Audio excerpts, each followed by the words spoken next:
Willows to get the hard copies, but this will do for now.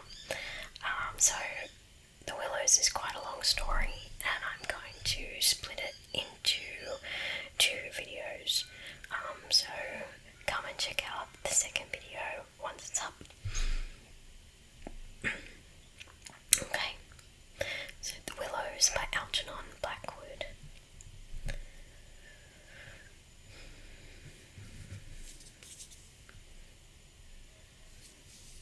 Part 1. After leaving Vienna, and long before you come to Budapest, the Danube enters a region of singular loneliness and desolation, where its waters spread away on all sides regardless of a main channel, and the country becomes a swamp for miles upon miles, covered by a vast sea of low willow bushes. On the big maps, this deserted area is painted in a fluffy blue, growing fainter in colour as it leaves the banks, and across it may be seen in large straggling letters the word Sumpf, meaning marshes. In high flood, this great acreage of sand, shingle beds and willow-grown islands is almost topped by the water, but in normal seasons the bushes bend and rustle in the free winds, showing their silver leaves to the sunshine in an ever-moving plain of bewildering beauty. These willows never attain to the dignity of trees. They have no rigid trunks. They remain humble bushes with rounded tops and soft outlines, swaying on slender stems that answer to the least pressure of the wind, supple as grasses and so continually shifting that they somehow give the impression that the entire plain is moving and alive. For the wind sends waves rising and falling over the whole surface, waves of leaves instead of waves of water. Green swells like the sea, too, until the branches turn and lift, and then silvery white as their undersides turn to the sun. Happy to slip beyond the control of the stern banks, the Danube here wanders about at will among the intricate network of channels intersecting the islands everywhere, with broad avenues down which the water pours with a shouting sound, making whirlpools, eddies and foaming rapids, tearing at the sandy banks, carrying away masses of shore and willow clumps and forming new islands innumerably, which shift daily in size and shape and possess at best an impermanent life, since the flood time obliterates their very existence. Properly speaking, this fascinating part of the river's life begins soon after leaving Pressburg, and we in our Canadian canoe, with gypsy tent and frying pan on board, reached it on the crest of a rising flood about mid-July. That very same morning, when the sky was reddening before sunrise, we had slipped swiftly through still sleeping Vienna, leaving it a couple of hours later a mere patch of smoke against the blue hills of the Wienerwald on the horizon. We had breakfasted below at Fischermende under a grove of birch trees roaring in the wind, and had then swept on the tearing current past Orth, Einberg, Petronell, the old Roman Carnuntum of Marcus Aurelian, and so under the frowning heights of Thelsen on a spur of the Carpathians, where the march steals in quietly from the left, and the frontier is crossed between Austria and Hungary. Racing along at 12 kilometres an hour soon took us well into Hungary, and the muddy waters, sure sign of flood, sent us aground on many a shingle bed, and twisted us like a cork in many sudden belching whirlpool before the towers of Pressburg in Hungarian Pozsony showed against the sky, and then the canoe, leaping like a spirited horse, flew at top speed under the grey walls, negotiated safely the sunken chain of the Flaggend Brook ferry, turned the corner sharply to the left, and plunged on yellow foam into the wilderness of islands, sandbanks, and swampland beyond, the land of the Willows. The change came suddenly, as when a series of bioscope pictures snaps down on the streets of a town and shifts without warning into the scenery of lake and forest. We entered the land of desolation on wings, and in less than half an hour there was neither boat nor fishing hut nor red roof, nor any single sign of human habitation and civilization within sight. The sense of remoteness from the world of humankind, the utter isolation, the fascination of this singular world of willows, winds, and waters instantly laid its spell upon us both, so that we allowed laughingly to one another that we ought by rights to have held some special kind of passport to admit us, and that we had, somewhat audaciously, come without asking leave into a separate little kingdom of wonder and magic, a kingdom that was reserved for the use of others who had a right to it, with unwritten warnings to trespassers everywhere for those who had the imagination to discover them. Though still early in the afternoon, the ceaseless buffetings of a most impetuous wind made us feel weary, and we at once began casting about for a suitable camping ground for the night, but the bewildering character of the islands made landing difficult. The swirling flood carried us inshore and then swept us out again. The willow branches tore our hands as we seized them to stop the canoe, and we pulled many a yard of sandy bank into the water before at length we shot with a great sideways blow from the wind into a backwater and managed to beach the bows in a cloud of spray. Then we lay panting and laughing after our exertions on the hot yellow sand, sheltered from the wind, and in the full blaze of a scorching sun, a cloudless blue sky above, and an immense army of dancing, shouting willow bushes closing in from all sides, shining with spray and clapping their 1,000 little hands as though to applaud the success of our efforts. "What a river," I said to my companion, thinking of all the way we had travelled from the source in the Black Forest, and how he had often been obliged to wade and push in the upper shallows at the beginning of June. "Won't stand much nonsense now, will it?" he said, pulling the canoe a little farther into safety up the sand, and then composing himself for a nap. I lay by his side, happy and peaceful in the bath of the elements, water, wind, sand, and the great fire of the sun, thinking of the long journey that lay behind us, and of the great stretch before us to the Black Sea, and how lucky I was to have such a delightful and charming travelling companion as my friend the Swede.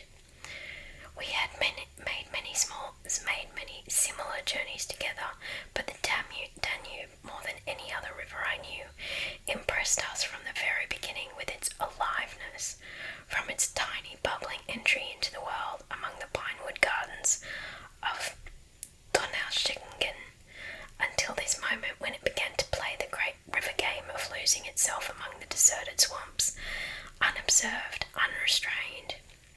It had seemed to us like following the growth of some living creature, sleepy at first, but later developing violent desires as it became conscious of its deep soul. It rolled like some huge fluid being through all the countries we had passed, holding our little craft on its mighty shoulders, playing roughly with us sometimes, yet always friendly and well-meaning, till at length we had come inevitably to regard it as a great personage. How indeed could it be otherwise, since it told us so much of its secret life? At night we heard it singing to the moon as we lay in our tent, uttering that odd sibilant note peculiar to itself, and said to be caused by the rapid tearing of the pebbles along its bed, so great is its hurrying speed.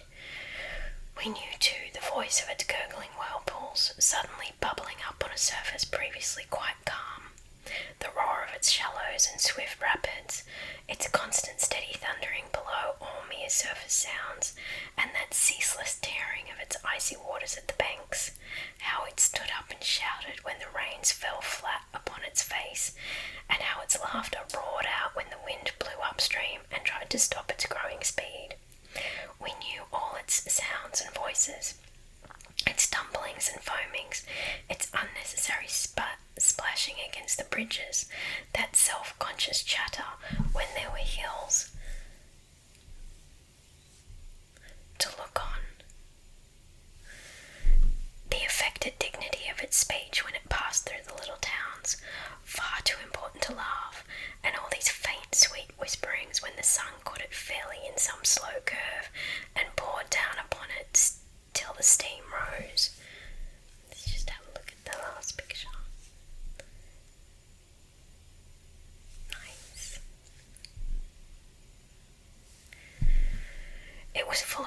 Thanks to, in its early life before the great world knew it, there were places in the upper reaches among the Swabian forests, when yet the first whispers of its destiny had not reached it, where it elected to disappear through holes in the ground, to appear again on the other side of the porous limestone hills and start a new river with another name, leaving too so little water in its own bed that we had to climb out and wade and push the canoe through miles of shallows.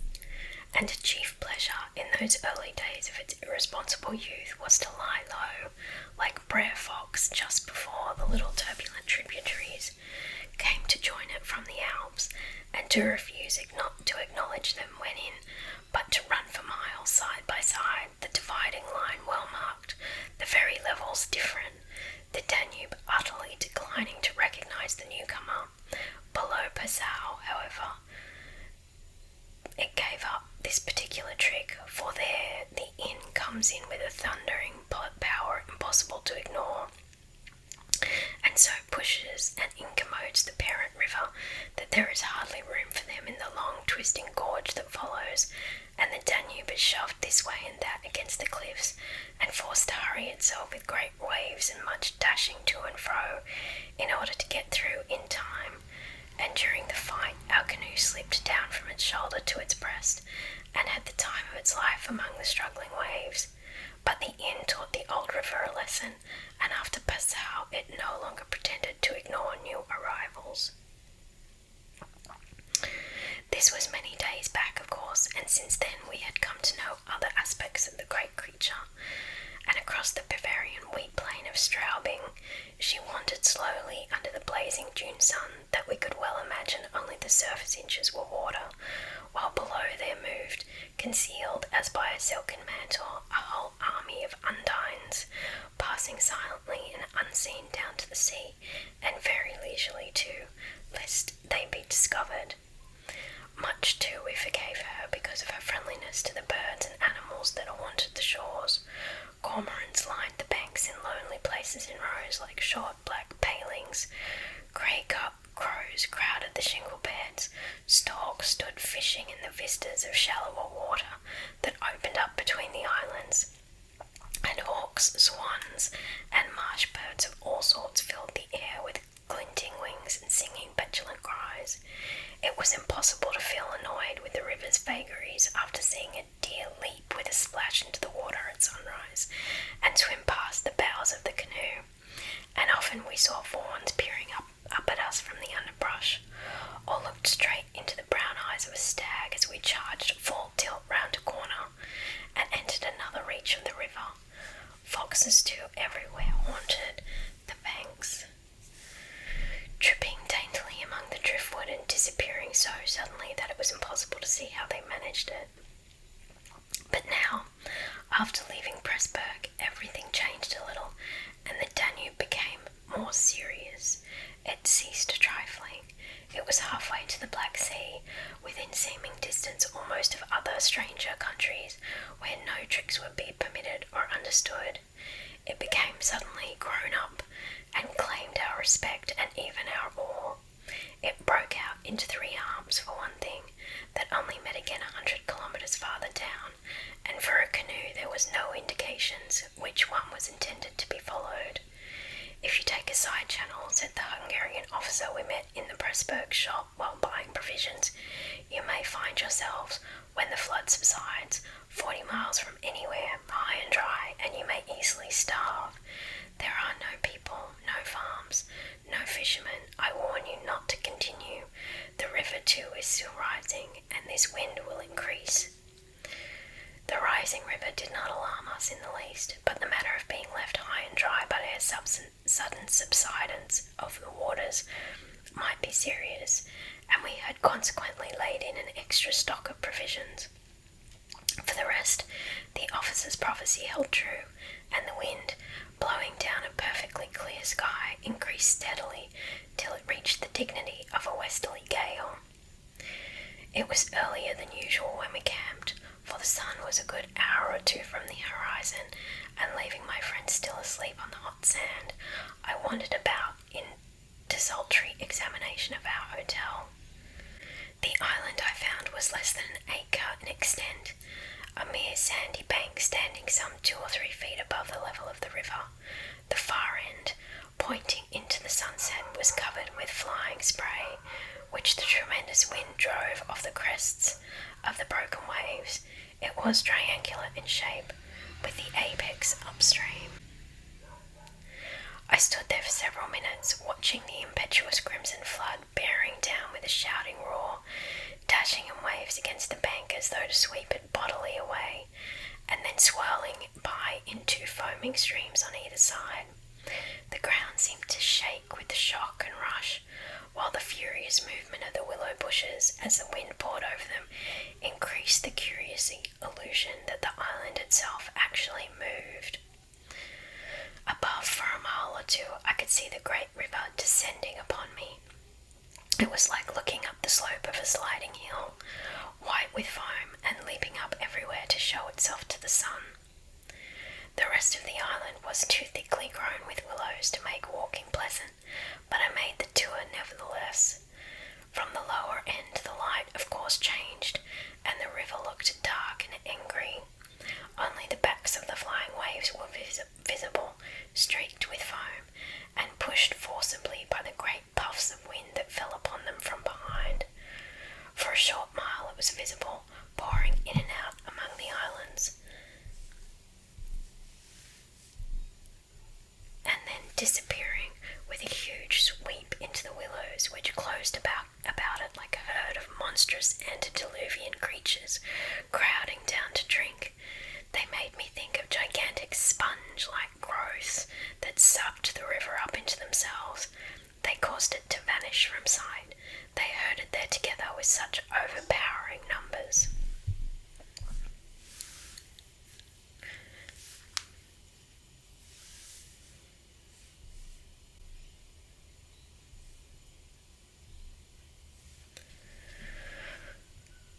Altogether it was an impressive scene, with its utter loneliness, its bizarre suggestion, and as I gazed long and curiously, a singular emotion began to stir somewhere in the depths of me. Midway in my delight of the wild beauty there crept, unbidden and unexplained, a curious feeling of disquietude, almost of alarm. A rising river perhaps always suggests something of the ominous. Many of the little islands I saw before me would probably have been swept away by the morning. This resistless, thundering flood of water touched the sense of awe, yet I was aware that my uneasiness lay deeper, far than the emotions of awe and wonder. It was not that I felt, nor had it directly to do with the power of the driving wind, this shouting hurricane that might almost carry up a few acres of willows into the air and scatter them like so much chaff over the landscape. The wind was simply enjoying itself, for nothing rose out of the flat landscape to stop it, and I was conscious of sharing its great game with a kind of pleasurable excitement. Yet this novel emotion had nothing to do with the wind. Indeed, so vague was the sense of distress I experienced that it was impossible to trace it to its source and deal with it accordingly, though I was aware somehow that it had to do with my realization of our utter insignificance before this unrestrained power of the elements about me. The huge grown river had something to do with it too, a vague, unpleasant idea that we had somehow trifled with these great elemental forces, in whose power we lay helpless every hour of the day and night. For here, indeed, they were gigantically at play together, and the sight appealed to the imagination. But my emotion, so far as I could understand it, seemed to attach itself more particularly to the willow bushes, to these acres and acres of willows, crowding so thickly growing there, swarming everywhere the eye could reach, pressing upon the river as though to suffocate it, standing in dense array mile after mile beneath the sky, watching, waiting, listening, and quite apart from the elements, the willows connected themselves subtly with my malaise, attacking the mind insidiously somehow by reason of their vast numbers, and contriving in some way or other to represent to the imagination a new and mighty power, a power, moreover, not altogether friendly to us. Great revelations of nature, of course, never failed to impress in one way or another, and I was no stranger to moods of the kind. Mountains overawe and oceans terrify, while the mystery of great forests exercises a spell peculiarly its own.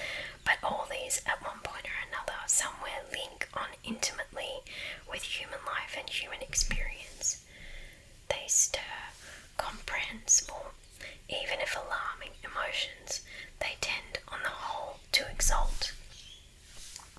With this multitude of willows, however, it was something far different. I felt some essence emanated from them that besieged the heart, a sense of awe awakened, true, but of awe touched somewhere by a vague terror. Their serried ranks, growing everywhere darker about me as the shadows deepened, moving furiously yet softly in the wind, woke in me the curious and unwelcome suggestion that we had trespassed here upon the borders of an alien world, a world where we were intruders, a world where we were not wanted or invited to remain, where we ran grave risks perhaps. The feeling, however, though it refused to yield its meaning entirely to analysis, did not at the time trouble me by passing into menace, yet it never left me quite, even during the very practical business of putting up the tent in a hurricane of wind and building a fire for the stew pot. It remained just enough to bother and perplex, and to rob a most delightful camping ground of a good portion of its charm. To my companion, however, I said nothing, for he was a man I considered devoid of imagination. In the first place, I could never have explained to him what I meant, and in the second, he would have laughed stupidly at me if I had. There was a slight depression in the centre of the island, and here we pitched the tent. The surrounding willows broke the wind a bit. A poor camp, observed the imperturbable Swede, when at last the tent stood upright. No stones and precious little firewood. I'm for moving on early tomorrow, eh? This sand won't hold anything. But the experience of a collapsing tent at midnight had taught us many devices, and we made the cosy gypsy house as safe as possible, and then set about collecting a store of wood to last till bedtime. Willow bushes dropped no branches, and driftwood was our only source of supply. We hunted the shores pretty thoroughly. Everywhere the banks were crumbling as the rising flood tore at them and carried away great portions with a splash and a gurgle. The island's much smaller than when we landed, said the accurate Swede. It won't last long at this rate. We'd better drag the canoe close to the tent and be ready to start at a moment's notice. I shall sleep in my clothes. He was a little distance off, climbing along the bank, and I heard his rather jolly laugh as he spoke. By Jove, I heard him call a moment later, and turned to see what had caused his exclamation. But for the moment he was hidden by the willows, and I could not find him. What in the world's this? I heard him cry again, and this time his voice had become serious.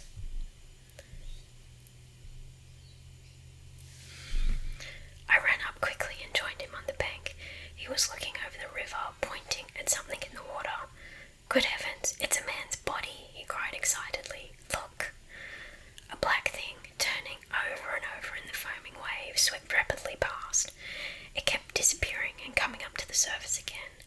It was about 20 feet from the shore, and just as it was opposite to where we stood, it lurched round and looked straight at us. We saw its eyes reflecting the sunset, and gleaming an odd yellow as the body turned over. Then it gave a swift gulping plunge, and dived out of sight in a flash. An otter, by gad, we exclaimed in the same breath, laughing. It was an otter, alive, and out on the hunt. Yet it had looked exactly like the body of a drowned man, turning helplessly in the current. Far below it came to the surface once again, and we saw its black skin wet and shining in the sunlight. Then, too, just as we turned back, our arms full of driftwood, another thing happened to recall us to the riverbank. This time it really was a man, and what was more, a man in a boat. sight at any time, but here in this deserted region and at flood time it was so unexpected as to constitute a real event. We stood and stared. Whether it was due to the slanting sunlight or the refraction from the wonderfully illumined water, I cannot say, but whatever the cause, I found it difficult to focus my sight properly upon the flying apparition. It seemed, however, to be a man standing upright in a sort of flat-bottomed boat, steering with a long oar, and being carried down the opposite shore at a tremendous pace. He apparently wasn't looking across in our direction, but the distance was too great, and the light too uncertain for us to make out very plainly what he was about. It seemed to me that he was gesticulating and making signs at us. His voice came across the water to us, shouting something furiously, but the wind drowned it, so that no single word was audible. There was something curious about the whole appearance, man, boat, signs, voice, that made an impression on me out of all proportion to its cause. "He's crossing himself," I cried. "Look, he's making the sign of the cross." "I believe you're right," the Swede said, shading his eyes with his hand and watching the man out of sight. He seemed to be gone in a moment, melting away down there into the sea of willows where the sun caught them in the bend of the river and turned them into a great crimson wall of beauty. Mist, too, had begun to rise, so that the air was hazy. "But what in the world is he doing at nightfall on this flooded river?" I said, half to myself. "Where is he going at such a time, and what did he mean by his signs and shouting? Do you think he wished to warn us about something?" "He saw our smoke and thought we were spirits, probably," laughed my companion. "These Hungarians believe in all sorts of rubbish.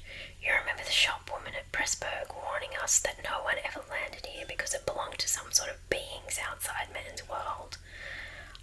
I suppose they believe in fairies and elementals, possibly demons too.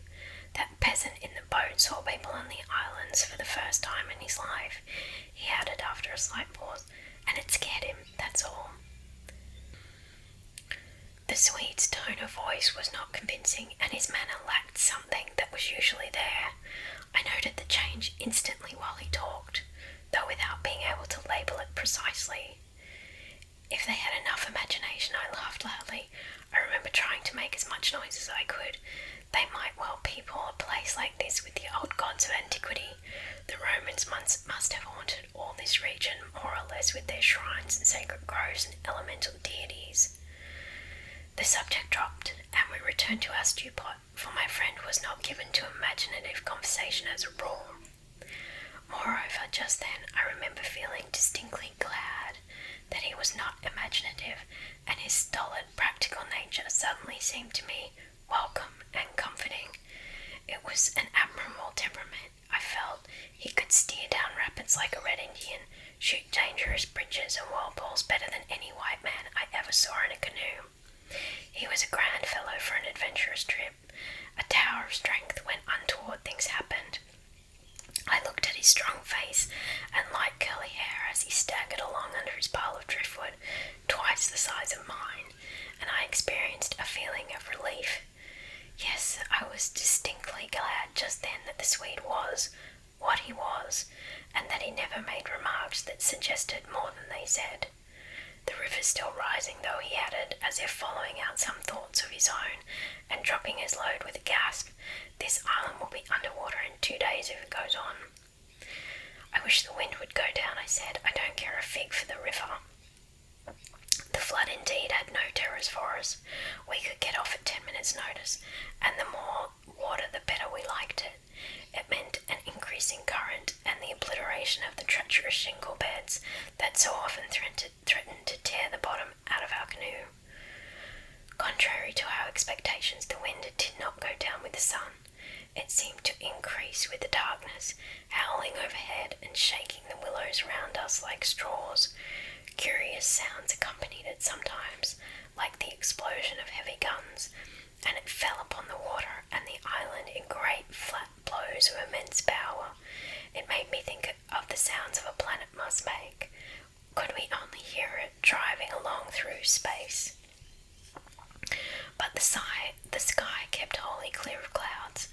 soon after supper the full moon rose up in the east and covered the river and the plain of Shouting Willows with a light like the day. We lay on the sandy patch beside the fire, smoking, listening to the noises of the night round us, and talking happily of the journey we had already made and of our plans ahead.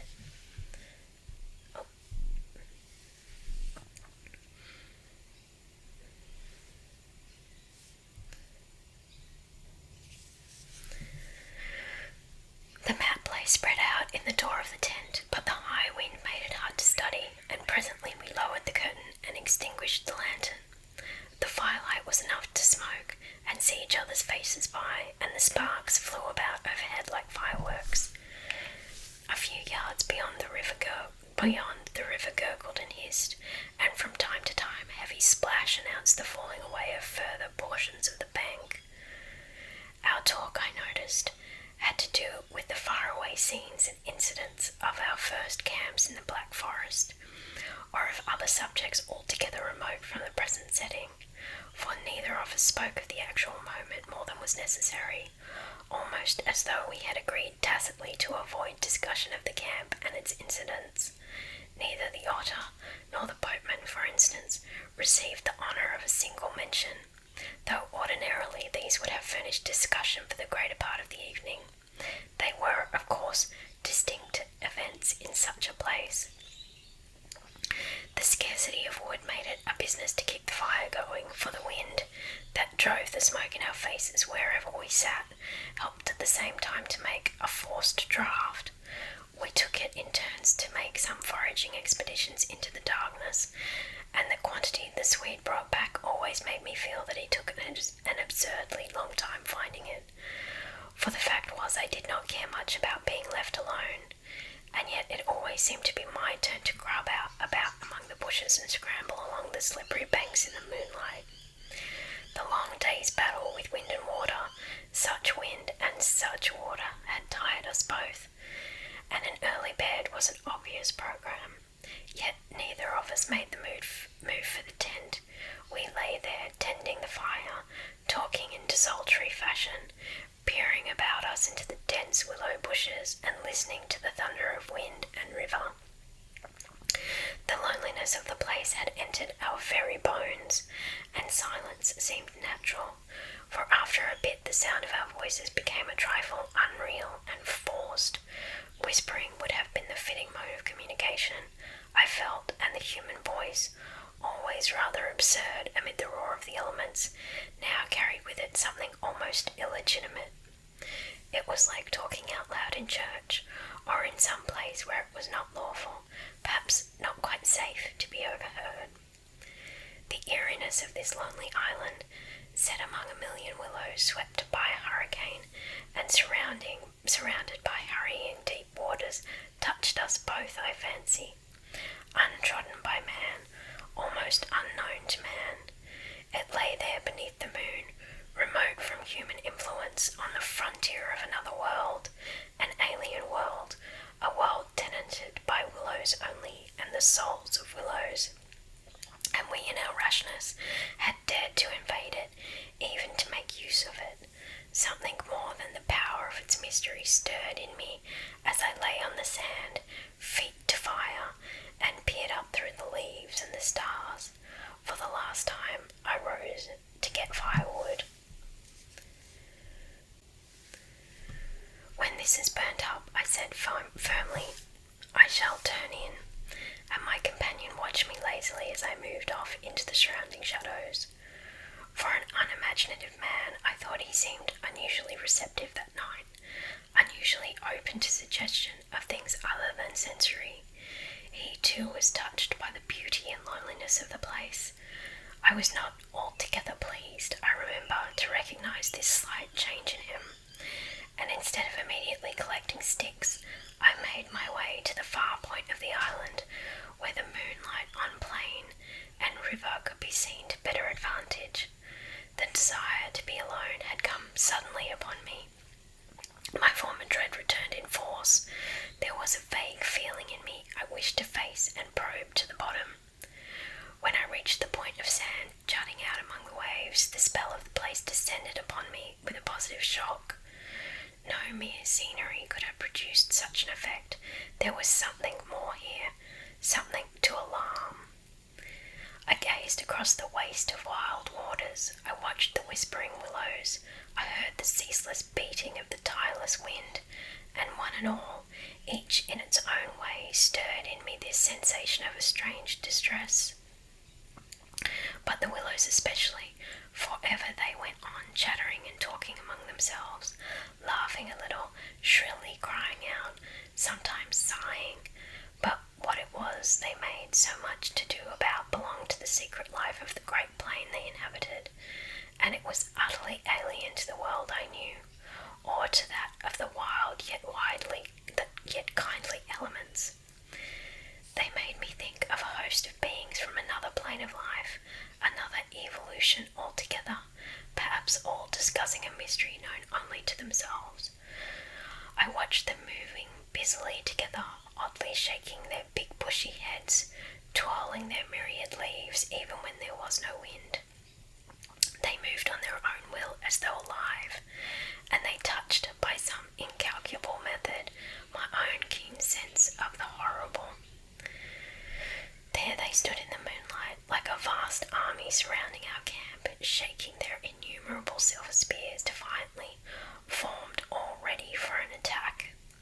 The psychology of places, for some imaginations at least, is very vivid. For the wanderer especially, camps have their note, either of welcome or rejection. At first it may not always be apparent, because the busy preparations of tent and cooking prevent, but with the first pause, after supper usually, it comes and announces itself, and the note of this willow camp now became unmistakably plain to me. We were interlopers, trespassers. We were not welcomed. The sense of unfamiliarity grew upon me as I stood there watching. We touched the frontier of a region where our presence was resented. For a night's lodging, we might perhaps be tolerated, but for a prolonged and inquisitive stay, no. By all the gods of the trees and wilderness, no.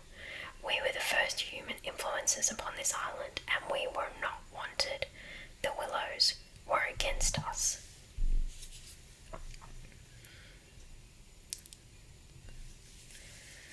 Strange thoughts like these, bizarre fancies, born I know not whence, found lodgment in my mind as I stood listening. What I thought, if, after all, these crouching willows proved to be alive, if suddenly they should rise up like a swarm of living creatures, marshalled by the gods whose territory we had invaded, sweep towards us off the vast swamps, booming overhead in the night, and then settle down. As I looked, it was so easy to imagine they actually moved, crept nearer, retreated a little, huddled together in masses, hostile, waiting for the great wind that should finally start them a-running. I could have sworn their aspect changed a little, and their ranks deepened and pressed more closely together. The melancholy shrill cry of a night bird sounded overhead, and suddenly I nearly lost my balance as the piece of bank I stood upon fell with a great splash into the river, undermined by the flood. I stepped back just in time and went on hunting for firewood again, half laughing at the odd fancies that crowded so thickly into my mind and cast their spell upon me. I recalled the Swede's remarks about moving on next day, and I was just thinking that I fully agreed with him when I turned with a start and saw the subject of my thoughts standing immediately in front of me. He was quite close. The roar of the elements had covered his approach. Part 2.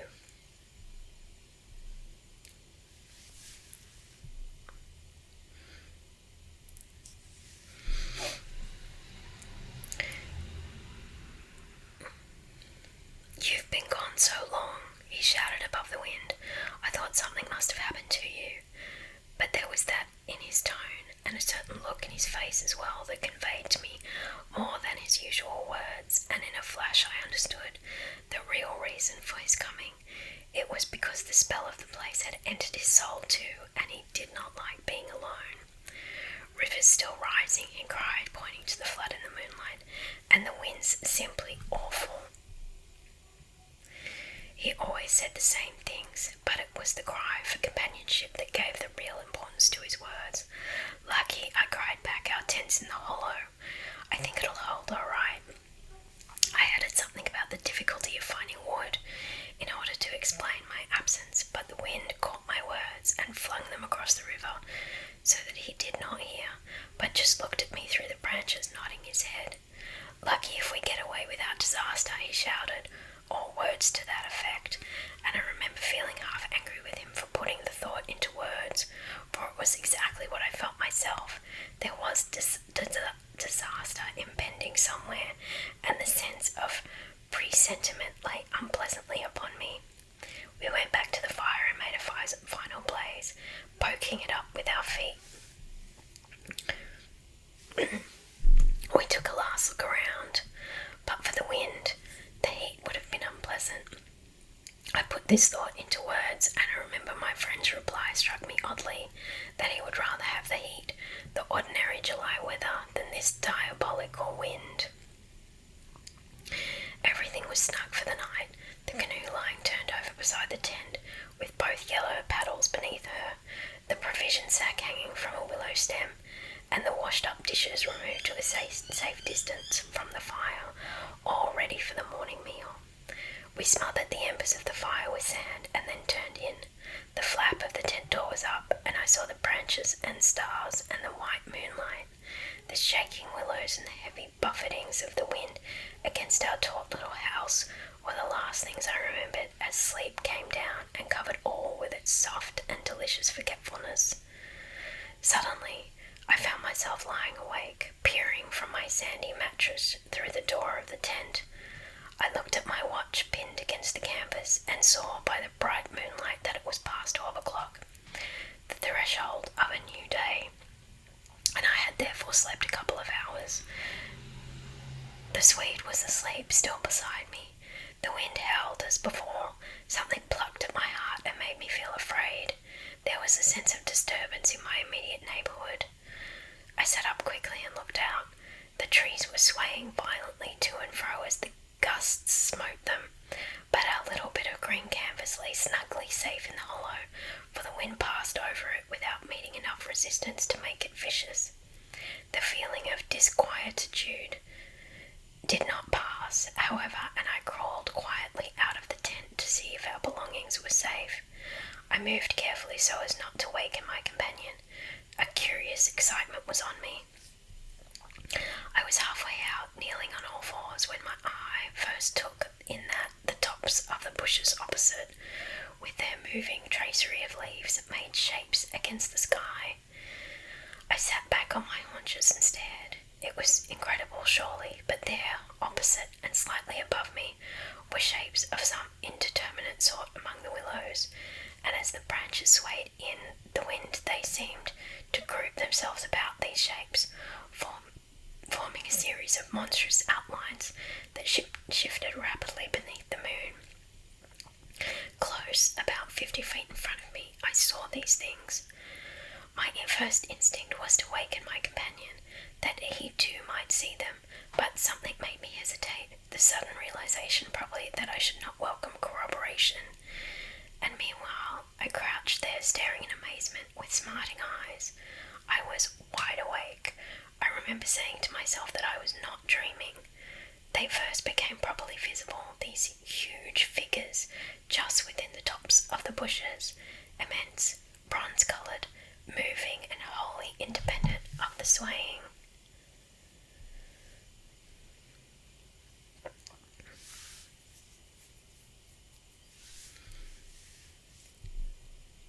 Of the branches. I saw them plainly and noted, now I came to examine them more calmly, that they were very much larger than human, and indeed that something in their appearance proclaimed them to be not human at all. Certainly they were not merely the moving tracery of the branches against the moonlight. They shifted independently. They rose upwards in a continuous stream from earth to sky, vanishing utterly as soon as they reached the dark of the sky. They were interlaced one with another, making a great column, and I saw their limbs and huge bodies melting in and out of each other, forming this serpentine line that bent and swayed and twisted spirally with the contortions of the wind-tossed trees. They were nude, fluid shapes, passing up the bushes, within the leaves, almost rising up in a living column into the heavens. Their faces I never could see. Unceasingly they poured upwards, swaying in great bending curves with a hue of dull bronze upon their skin. I stared, trying to force every atom of vision from my eyes. For a long time I thought they must every moment disappear and resolve themselves into the movements of the branches and prove to be an optical illusion. I searched everywhere for a proof of reality, when all the while I understood quite well that the standard of reality had changed. For the longer I looked, the more certain I became that these figures were real and living, though perhaps not according to the standards that the camera and the biologist would insist upon. Far from feeling fear, I was possessed with a sense of awe and wonder, such as I have never known. I seemed to be gazing at the personified elemental forces of this haunted and primeval region. Our intrusion had stirred the powers of the place into activity. It was we who were the cause of the disturbance, and my brain filled to bursting with stories and legends of the spirits and deities of places that have been acknowledged and worshipped by men in all ages of the world's history. But before I could arrive at any possible explanation, something impelled me to go farther out, and I crept forward on the sand and stood upright. I felt the ground still warm under my bare feet. The wind tore at my hair and face, and the sound of the river burst upon my ears with a sudden roar. These things I knew were real, and proved that my senses were acting normally, yet the figures still rose from earth to heaven, silent, majestic, in a great spiral of grace and strength that overwhelmed me at length with a genuine deep emotion of worship. I felt that I must fall down and worship, absolutely worship. Perhaps in another minute I might have done so, when a gust of wind swept against me with such force that it blew me sideways, and I nearly stumbled and fell. It seemed to shake the dream violently out of me. At least it gave me another point of view somehow. The figure still remained, still ascended into heaven from the heart of the night, but my reason at last began to assert itself. It must be a subjective experience, I argued, none the less real for that, but still subjective. The moonlight and the branches combined to work out these pictures upon the mirror of my imagination, and for some reason I projected them outwards and made them appear objective. I knew this must be the case, of course. I took courage and began to move forward across the open patches of sand. By Jove, though, was it all hallucination? Was it merely subjective? Did not my reason argue it in the old futile way from the little standard of the known? I only know that the great column of figures ascended darkly into the sky for what seemed a very long period of time, and with a very complete measure of reality, as most men are accustomed to gauge reality. Then suddenly they were gone. And once they were gone, and the immediate wonder of their great presence had passed, fear came down upon me with a cold rush. The esoteric meaning of this lonely and haunted region suddenly flamed up within me, and I began to tremble dreadfully. I took a quick look around, a look of horror that came near to panic, calculating vainly ways of escape, and then, realizing how helpless I was to achieve anything really effective, I crept back silently into the tent and lay down again upon my sandy mattress, first lowering the door curtain to shut out the sight of the willows in the moonlight, and then burying my head as deeply as possible beneath the blanket to deaden the sound of the terrifying wind. As though further to convince me that I had not been dreaming, I remember that it was a long time before I fell again into a troubled and restless sleep, and even then only the upper crust of me slept, and underneath there was something that never quite lost consciousness, but lay alert and on the watch. But this This second time I jumped up with a genuine start of terror. It was neither the wind nor the river that woke me, but the slow approach of something that caused the sleeping portion of me to grow smaller and smaller, till at last it vanished altogether, and I found myself sitting bolt upright, listening. Outside there was a sound of multitudinous little patterings. They had been coming, I was aware, for a long time, and in my sleep they had first become audible. I sat there nervously wide awake, as though I had not slept at all. It seemed to me that my breathing came with difficulty, and that there was a great weight upon the surface of my body. In spite of the hot night, I felt clammy with cold and shivered. Something surely was pressing steadily against the sides of the tent, and weighing down upon it from above. Was it the body of the wind? Was this the pattering rain, the dripping of the leaves, the spray blown from the river by the wind and gathering in big drops? I thought quickly of a dozen things. Then, suddenly the explanation leapt into my mind. A bough from the poplar. The only large tree on the island had fallen with the wind. Still half caught by the other branches, it would fall with the next gust and crush us, and meanwhile its leaves brushed and tapped upon the light canvas surface of the tent. I raised a loose flap and rushed out, calling to the suite to follow. But when I got out and stood upright, I saw that the tent was free. There was no hanging bough. There was no rain or spray. Nothing approached. A cold grey light filtered down through the bushes and lay on the faintly gleaming sand. Stars still crowded the sky directly overhead, and the wind howled magnificently, but the fire no longer gave out any glow, and I saw the east reddening in streaks through the trees. Several hours must have passed since I stood there before watching the ascending figures, and the memory of it now came back to me horribly, like an evil dream. Oh, how tired it made me feel, that ceaseless raging wind. Yet, though the deep lassitude of a sleepless night was on me, my nerves were tingling with the activity of an equally tireless apprehension, and all idea of repose was out of the question. The river, I saw, had risen further. Its thunder filled the air, and a fine spray made itself felt through my thin sleeping shirt. Yet nowhere did I discover the slightest evidence of anything to cause alarm. This deep, prolonged disturbance in my heart remained wholly unaccounted for. My companion had not stirred when I called him, and there was no need to waken him now. I looked about me carefully, noting everything. The turned-over canoe, the yellow paddles, 2 of them I'm certain, the provision sack and the extra lantern hanging together from the tree, and crowding everywhere about me, enveloping all, the willows, those endless shaking willows. A bird uttered its morning cry, and a string of ducks passed with whirring flight overhead in the twilight. The sand whirled dry and stinging about my bare feet in the wind. I walked round the tent and then went out a little way into the bush so that I could see across the river to the farther landscape, and the same profound yet indefinable emotion of distress seized upon me again as I saw the interminable sea of bushes stretching to the horizon, looking ghostly and unreal in the wan light of day. I walked softly here and there, still puzzling over that odd sound of infinite pattering, and of that pressure upon the tent that had awakened me.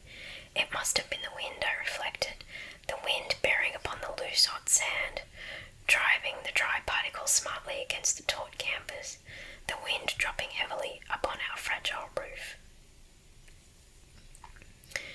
Yet all the time my nervousness and malaise increased appreciably. I crossed over to the farther shore and noted how the coastline had altered in the night, and what masses of sand the river had torn away.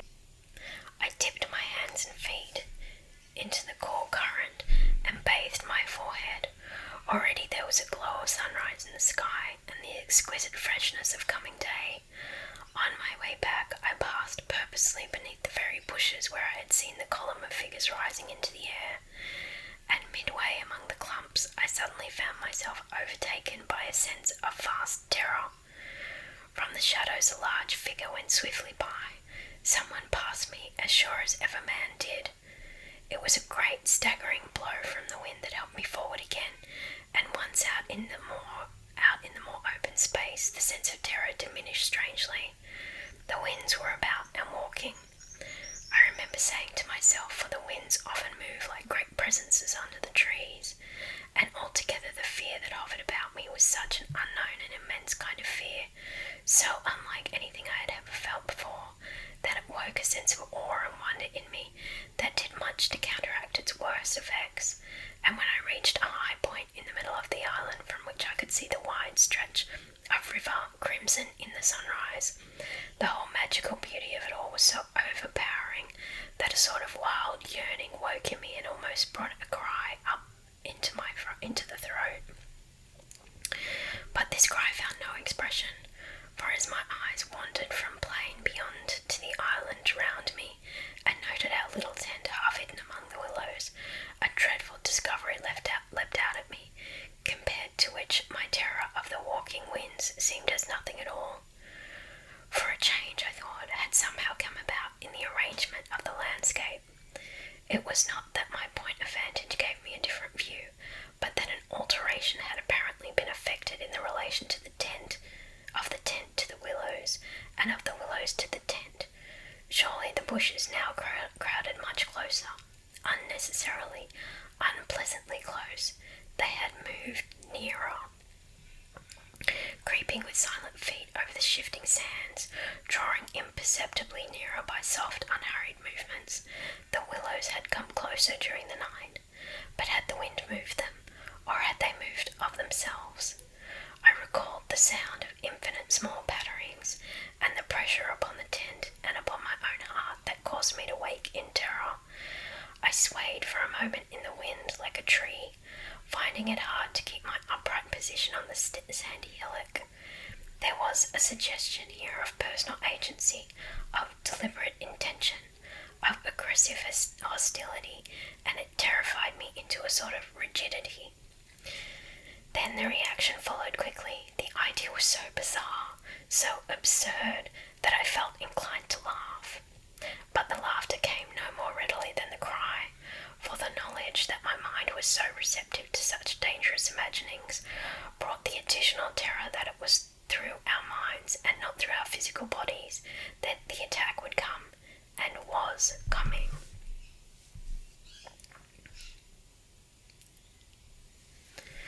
The wind buffeted me about, and very quickly it seemed the sun came up over the horizon, for it was after 4 o'clock, and I must have stood on that little pinnacle of sand longer than I knew, afraid to come down to close quarters with the willows. I returned quietly, creepily to the tent, first taking another exhaustive look around, and yes, I confess it, making a few measurements. I paced out on the warm sand the distances between the willows and the tent, making a note of the shortest distance particularly. I crawled stealthily into my blankets. My companion, to all appearance, still slept soundly, and I was glad that this was so. Provided my experiences were not corroborated, I could find strength somehow to deny them, perhaps.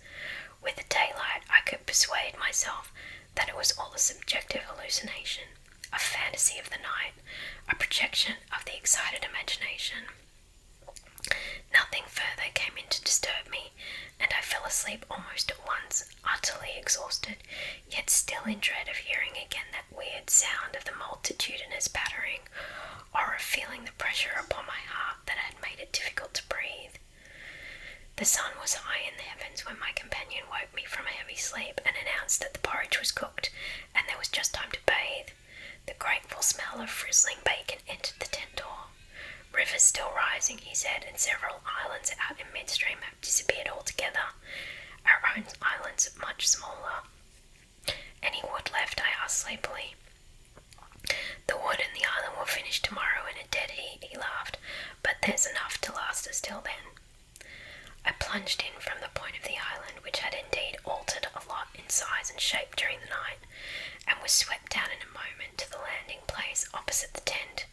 The water was icy, and the banks flew by like the country from an express train, Bathing under such conditions was an exhilarating operation, and the terror of the night seemed cleansed out of me by a process of evaporation in the brain. The sun was blazing hot. Not a cloud showed itself anywhere. The wind, however, had not abated one little jot. Quite suddenly, then, the implied meaning of the Swede's words flashed across me, showing that he no longer wished to leave post-haste and had changed his mind. Enough to last till tomorrow. He assumed we would stay on the island another night. It struck me as odd. The night before he was so positive the other way. How had the change come about? Great crumblings of the banks occurred at breakfast, with heavy splashings and clouds of spray, which the wind brought into our frying pan, and my fellow traveller talked incessantly about the difficulty the Vienna Pest steamers must have to find the channel in the flood. But the state of his mind interested and impressed me far more than the state of the river or the difficulties of the steamers. He had changed somehow since the evening before. His manner was different, a trifle excited, a trifle shy, with a sort of suspicion about his voice and gestures. I hardly know how to describe it now in cold blood, but at the time I remember being quite certain of one thing, that he had become frightened. He ate very little breakfast, and for once omitted to smoke his pipe. He had the map spread open beside him and kept studying its markings. "We'd better get off sharp in an hour," I said presently, feeling for an opening that must bring him indirectly to a partial confession at any rate, and his answer puzzled me uncomfortably. "Rather, if they'll let us." "Who'll let us? The elements?" I asked quickly with affected indifference. "The powers of this awful place, whoever they are," he replied, keeping his eyes on the map. "The gods are here, if they are anywhere at all in the world." "The elements are always the true immortals," I replied, laughing as naturally as I could manage, yet knowing quite well that my face reflected my true feelings when he looked up gravely at me and spoke across the smoke. "We shall be fortunate if we get away without further disaster." This was exactly what I had dreaded, and I screwed myself up to the point of the direct question. It was like agreeing to allow the dentist to extract the tooth. It had come anyhow in the long run, and the rest was all pretense. "Further disaster? Why, what's happened?" "For one thing, the steering paddle's gone," he said quietly.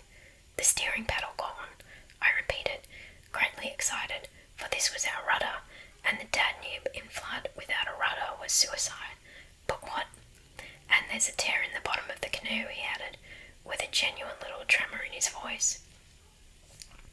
I continued staring at him, able only to repeat the words in his face somewhat foolishly. There in the heat of the sun, and on this burning sand, I was aware of a freezing atmosphere descending round us. I got up to follow him, for he merely nodded his head gravely and led the way towards the tent, a few yards on the other side of the fireplace. The canoe still lay there, as I had last seen her in the night, ribs uppermost, the paddles, or rather the paddle, on the sand beside her.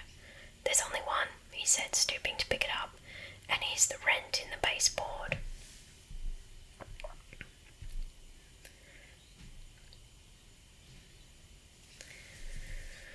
It was on the tip of my tongue to tell him that I had clearly noticed 2 paddles a few hours before, but a second impulse made me think better of it, and I said nothing. I approached to see. There was a long, finely made tear in the bottom of the canoe, where a little slither of wood had been neatly taken clean out. It looked as if the tooth of a sharp rock or snag had eaten down her length, and the investigation showed that the hole went through. Had we launched out in her without observing it, we must inevitably have foundered. At first, the water would have made the wood swell so as to close the hole, but once out in midstream, the water must have poured in, and the canoe, never more than 2 inches above the surface, would have filled and sunk very rapidly.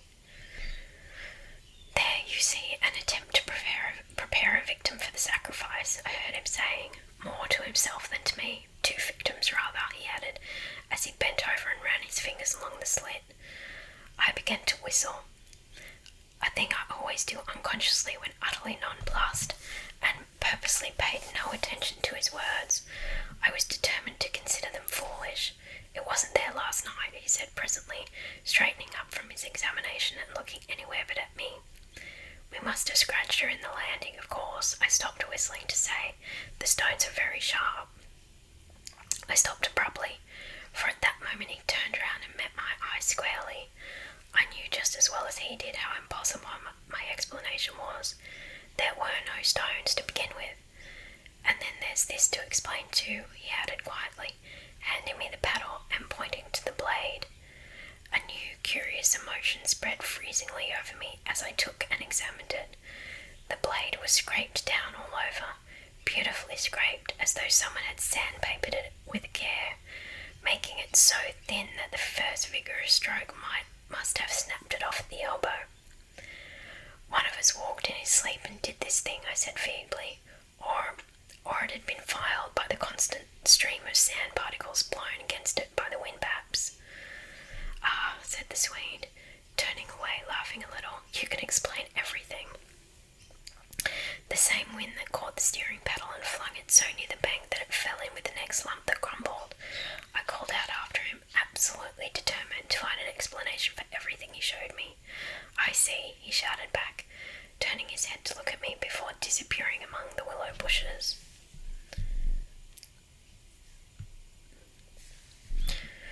Once alone with these perplexing evidences of personal agency, I think my first thoughts took the form of one of us must have done this, and it certainly wasn't not I.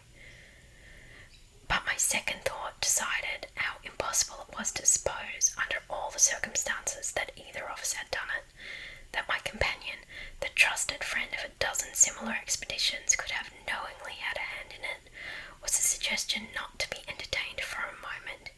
Equally absurd seemed the explanation that this imperturbable and densely practical nature had suddenly become insane and was busied with insane purposes. Yet the fact remained that what disturbed me most and kept my fear actively alive, even in this blaze of sunshine and wild beauty, was the clear certainty that some curious alteration had come about in his mind, that he was nervous, timid, suspicious, aware of goings-on he did not speak about, watching a series of secret and hitherto unmentionable events, waiting, in a word, for a climax that he expected, and, I thought, expected very soon. This grew up in my mind intuitively. I hardly knew how. I made a hurried examination of the tent and its surroundings, but the measurements of the night remained the same. There were deep hollows formed in the sand, I now noticed for the first time, basin-shaped and of various depths and sizes, varying from that of a teacup to a large bowl. The wind, no doubt, was responsible for these miniature craters, just as it was for lifting the paddle and tossing it toward the water.